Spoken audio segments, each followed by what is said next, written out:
there was a full-time 5-day-a-week clinic in Monroe County. There was a 2-day-a-week clinic in Lawrence County, and I went there with the medical director 1 day a week. There was no clinic in Morgan County when I came, although one got developed not too long thereafter. And later also came a clinic in Owen County. And there was otherwise really no mental health services. And the counties weren't heavily represented in terms of coming to the Monroe County facility. You know, some did, but transportation was an issue. There was no rural transit or no bus service or, you know, nothing really at that time. The clinic in Monroe County opened somewhere in the mid to latter part of 1968. So the clinic had been open a little, I think maybe a little over a year when I came to work here.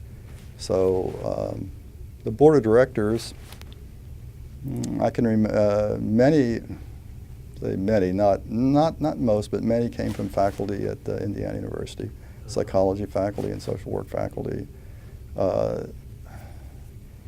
There was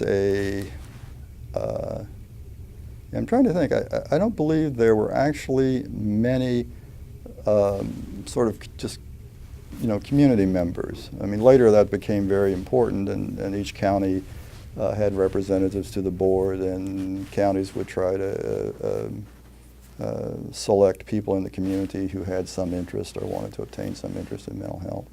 Somewhere in the mid-70s, we got a federal staffing grant, which just greatly expanded the number of employees from maybe about 20 to say 75 or 80. So that was just a sudden burst of growth. Actually, you know, in my view, the whole process of deinstitutionalization occurred better in Indiana than it did in a lot of other places. I know, you know, sometimes the Department of Mental Health in Indiana has been maligned, but I think the process went pretty well. And one reason for that was because they did have community mental health centers in place in many areas in Indiana. Also, there was some development or beginning development of what were called halfway houses at the time. And those developed, those had a big impact in terms of the deinstitutionalization process. One of the things that really helped also is that many of the areas we served were rural areas. Families grew up there, they lived there, they stayed there, they were used to providing care. It would have been unusual to see someone with